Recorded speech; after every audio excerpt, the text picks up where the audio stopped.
महाभारत का कथा। कौन थी दुर्योधन के अपूर्व सुंदरी पत्नी? क्यों बाद में अर्जुन से किया विवाह? आइए इसके बारे में जानते हैं। महाभारत के मुख्य पात्र दुर्योधन के बारे में बहुत लिखा और कहा गया है, लेकिन आपको मालूम है कि उनकी पत्नी कौन थी जिसे वह बहुत ही प्यार करते थे? उसका महाभारत के युद्ध में पति समेत कौरवों की मृत्यु के बाद क्या हुआ? दुर्योधन की पत्नी का नाम भानुमति था, जो अपूर्व सुंदरी थी। आंचलिक कथाओं में ये कहा गया है कि जब दुर्योधन नहीं रहा तो भानुमति ने अर्जुन से विवाह कर लिया था। कहा जाता है कि दुर्योधन से विवाह करने से पहले वह मन ही मन अर्जुन को भी चाहती थी। हालांकि अर्जुन से विवाह के कोई पुख्ता साक्ष्य महाभारत या उसकी उत्तर कथा वाले ग्रंथों में नहीं मिलते हैं। महाभारत के मुताबिक दुर्योधन की पत्नी का नाम भानुमति था। महाभारत में दुर्योधन की पत्नी का 3 बार जिक्र मिलता है। शांति पर्व में बताया गया है कि दुर्योधन ने कर्ण की मदद से राजा चित्रांगद की बेटी भानुमति का स्वयंवर से अपहरण करके विवाह कर लिया था। बाद में स्त्री पर्व में भी दुर्योधन की सास गांधारी ने भानुमति का जिक्र किया है। भानुमति के एक बेटा और एक बेटी थी। शांति पर्व में ऋषि नारद दुर्योधन और कर्ण की मित्रता के बारे में एक कहानी सुनाते हुए बताते हैं कि किस तरह कर्ण की मदद से दुर्योधन ने कलिंग राजा चित्रांगद की बेटी का अपहरण कर शादी की थी। ता जिंदगी कृष्ण की पूजा। भानुमति के बारे में उल्लेख हुआ है कि वह ता जिंदगी कृष्ण की पूजा करती रही। बेशक उसके पति दुर्योधन ने कई बार कृष्ण को खरी खोटी सुनाई, अपमान भी किया, लेकिन भानुमति के लिए वह हमेशा आराध्य रहे। यहाँ तक कि पति के निधन के बाद भी वह उनकी भक्त बनी रही। महाभारत के स्त्री पर्व में दुर्योधन की मां गांधारी कृष्ण से अपनी पुत्रवधू का वर्णन कुछ इस प्रकार करती है। भानुमति के बेटे का नाम लक्ष्मण था, जो खुद महाभारत के युद्ध में मारा गया। बेटी का नाम लक्ष्मणा था। गांधारी कृष्ण से कहती है, हे कृष्ण, देखो ये दृश्य मेरे पुत्र की मृत्यु से भी अधिक दुखदायी है। दुर्योधन की प्रिय पत्नी महाबुद्धिमान कन्या है। देखो वह कैसे अपने पति और बेटे के लिए विलाप कर रही है। क्यों किया था अर्जुन से विवाह? आइए इसके बारे में जानते हैं। अब सवाल ये उठता है कि भानुमति ने पति दुर्योधन से सबसे पहले दुश्मन पांडु पुत्र अर्जुन से क्यों किया था विवाह? भानुमति जितनी रूपवती थी उतनी ही चतुर थी। कहा जाता है जब महाभारत का युद्ध तय हो गया तब भानुमति को पता था कि कौरवों का सर्वनाश हो जाएगा। अपने कुनबे को बचाने के लिए उसने ही भगवान श्री कृष्ण के पुत्र शाम को अपनी पुत्री लक्ष्मणा को भगाकर ले जाने की युक्ति सुझाई। कृष्ण के बेटे शाम से रचाई बेटी की शादी। एक अन्य कथा के अनुसार शाम जब लक्ष्मणा का अपहरण कर फरार हो गया तो भानुमति ने दुर्योधन को अपने अपहरण की याद दिलाई और शाम से लक्ष्मणा के विवाह में अहम भूमिका निभाई। भानुमति ने अपने कुनबे को बचाने के लिए हर वो असंगत कार्य किया, हर उस चीज को जोड़ा जिसका जुड़ना संभव नहीं था।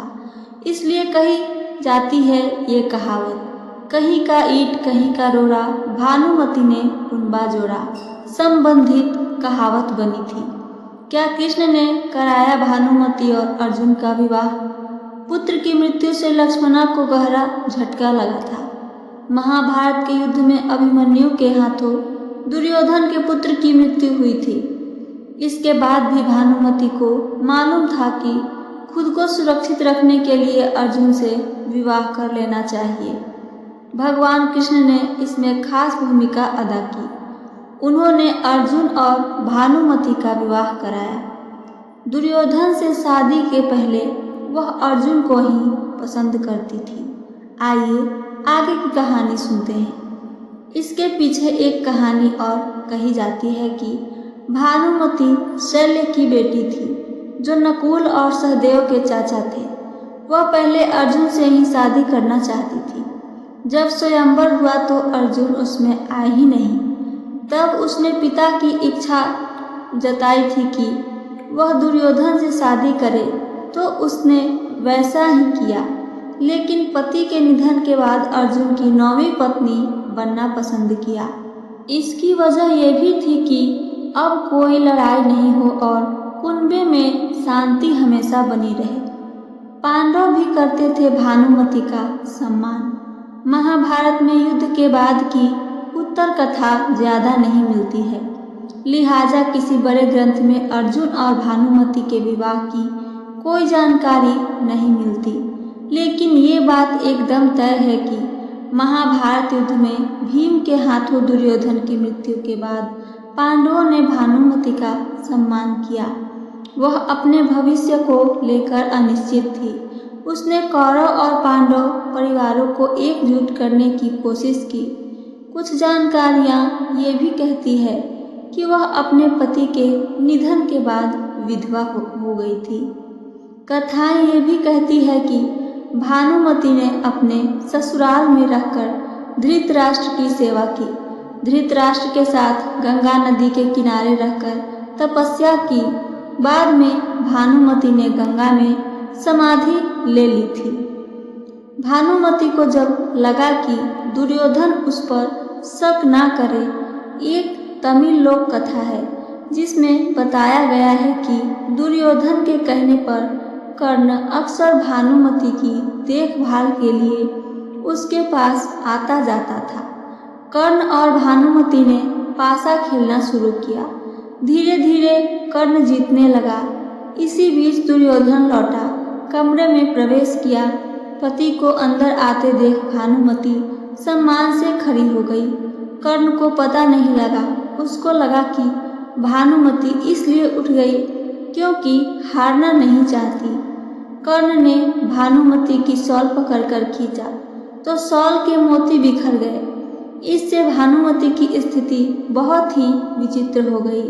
वह स्तब्ध हो गई कि अब पति पता नहीं क्या सोचेगा और क्या करेगा। तब दुर्योधन ने समझदारी का परिचय देते हुए दोनों को अप्रिय स्थिति से बचा लिया। उसने अपनी पत्नी से कहा, क्या मुझे सिर्फ मोतियों को इकट्ठा करना चाहिए या क्या आप चाहेंगी कि मैं उन्हें भी पिरोऊं? दरअसल दुर्योधन को अपनी पत्नी पर बहुत ही विश्वास था। शिवाजी सावंत के उपन्यास मृत्युंजय में जो कर्ण के जीवन पर आधारित है, उसमें लिखा है कि भानुमति की एक दासी थी जिसका नाम सुप्रिया था। उसके बहुत करीब थी। जब दुर्योधन और कर्ण ने भानुमति का अपहरण किया तो सुप्रिया भी साथ चली आई थी। जब भानुमति ने दुर्योधन को अपना जीवन साथी स्वीकार कर ली तो सुप्रिया ने कर्ण को अपने पति के रूप में चुना था। तो ये थी मेरी आज की कथा। मेरी कथा आप सबको पसंद आई हो तो चैनल को सब्सक्राइब करके वीडियो को लाइक करना ना भूलें। साथ साथ अपना एक कमेंट करके हमें ज़रूर बताइए। सुनने के लिए धन्यवाद। जय श्री कृष्ण। राधे राधे।